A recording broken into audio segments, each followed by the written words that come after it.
Hello students, welcome to my channel Neha Educare.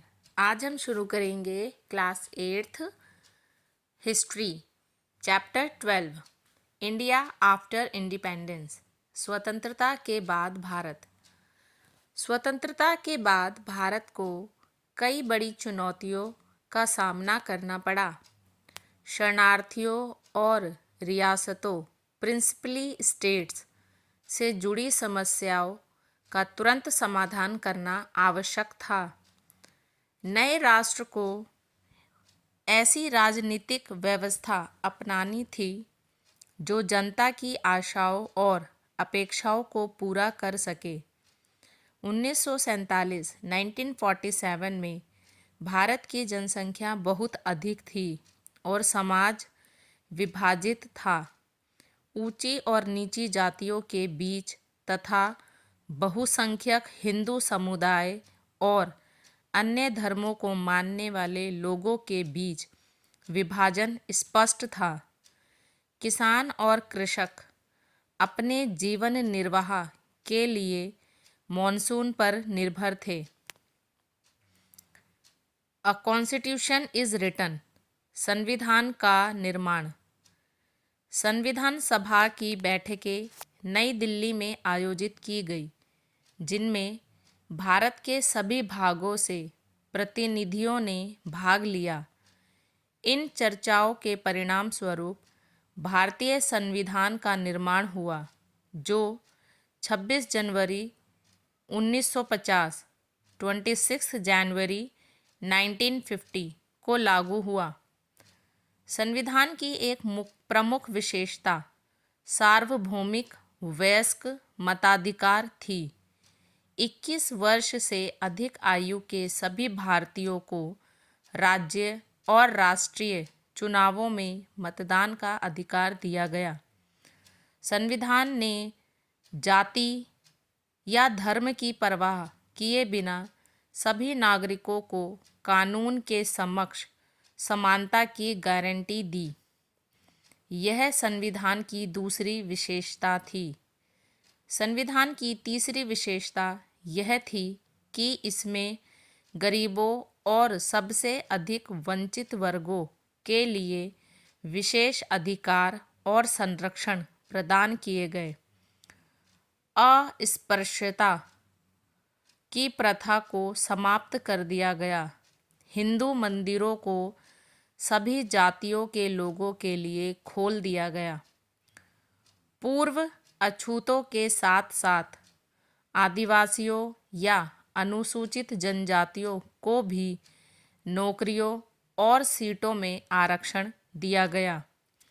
संविधान ने केंद्र और राज्यों के बीच शक्ति संतुलन स्थापित करने के लिए 3 सूचियां प्रदान की: संघ सूची यूनियन लिस्ट, राज्य सूची स्टेट लिस्ट, समवर्ती सूची कॉन्करेंट लिस्ट।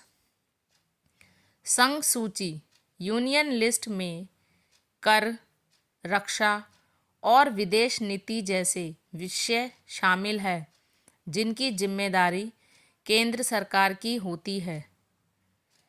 राज्य सूची स्टेट लिस्ट में शिक्षा और स्वास्थ्य जैसे विषय शामिल है, जिनका मुख्य रूप से प्रबंधन राज्य सरकार करती है। समवर्ती सूची कॉन्करेंट लिस्ट में वन, कृषि आदि विषय शामिल हैं, जिन पर केंद्र और राज्य दोनों की संयुक्त जिम्मेदारी होती है। हिंदी को भारत की राजभाषा घोषित किया गया तथा अंग्रेजी का उपयोग न्यायालयों, सरकारी सेवाओं और राज्यों के बीच संचार में किया गया। डॉक्टर भीमराव अंबेडकर, जो प्रारूप समिति के अध्यक्ष थे, ने भारतीय संविधान के निर्माण में अत्यंत महत्वपूर्ण भूमिका निभाई। How were states to be formed? राज्यों का गठन कैसे किया गया? राज्यों का गठन कैसे किया गया? 1920 के दशक में भारतीय राष्ट्रीय कांग्रेस ने अपने संविधान में संशोधन किया और भाषाई समूहों के आधार पर अपनी क्षेत्रीय शाखाओं का पुनर्गठन किया। प्रधानमंत्री जवाहरलाल नेहरू और उप प्रधानमंत्री वल्लभ भाई पटेल भाषाई राज्यों के गठन के विरोधी थे। अक्टूबर 1952 में पोट्टी श्री रामुलु नामक एक अनुभवी गांधीवादी ने तेलुगु भाषी लोगों के हितों की रक्षा के लिए आंध्र प्रदेश राज्य के गठन की मांग करते हुए अनशन शुरू किया। 15 दिसंबर 1952 15 दिसंबर 1952 को अपने अनशन के 58वें दिन पोट्टी श्री रामुलु की मृत्यु हो गई। उनकी मृत्यु के बाद पूरे राज्य में हिंसा फैल गई और केंद्र सरकार को मांग माननी पड़ी। 1 अक्टूबर 1953 1 अक्टूबर 1953 को आंध्र प्रदेश नामक नया राज्य बनाया गया। प्लानिंग फॉर डेवलपमेंट, विकास की योजना। नए राष्ट्र के प्रमुख उद्देश्यों में भारत और भारतीयों को गरीबी से बाहर निकालना तथा एक आधुनिक तकनीकी और औद्योगिक आधार का निर्माण करना प्रमुख था। 1950 में सरकार ने आर्थिक विकास के लिए उपयुक्त नीतियां अपनाने और उन्हें लागू करने के उद्देश्य से योजना आयोग प्लानिंग कमीशन की स्थापना की। यह तय किया गया कि भारत मिश्रित अर्थव्यवस्था मिक्स्ड इकोनॉमी का मॉडल अपनाएगा, जिसमें सार्वजनिक और निजी दोनों क्षेत्र राष्ट्र के आर्थिक विकास में साथ साथ कार्य करेंगे। 1956 में दूसरी पंचवर्षीय योजना बनाई गई, जिसमें भारत में भारी उद्योगों जैसे इस्पात के विकास तथा बड़े बांधों के निर्माण पर विशेष ध्यान दिया गया। द नेशन 60 ईयर्स ऑन, राष्ट्र स्वतंत्रता के 60 वर्ष बाद।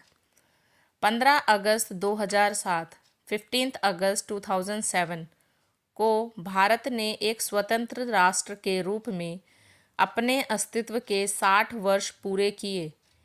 इन 60 वर्षों में भारत ने कई उपलब्धियां भी हासिल की और कई असफलताएं भी देखी। 60 वर्षों की सफलताएं। भारत आज भी एकजुट और लोकतांत्रिक देश है। भारत में विविधता में एकता है। यहाँ स्वतंत्र प्रेस और स्वतंत्र न्यायपालिका मौजूद है। 60 वर्षों की असफलताएं।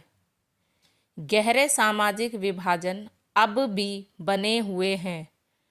संवैधानिक गारंटियों के बावजूद अछूतों या दलितों को हिंसा और भेदभाव का सामना करना पड़ता है। कई राज्यों में विभिन्न धार्मिक समूहों के बीच संघर्ष होते रहे हैं। इन वर्षों में अमीर और गरीब के बीच की खाई और अधिक चौड़ी हो गई है। Thank you. अगर आपको वीडियो पसंद आता है तो मेरे चैनल नेहा एडुकेयर को लाइक, शेयर और सब्सक्राइब करें।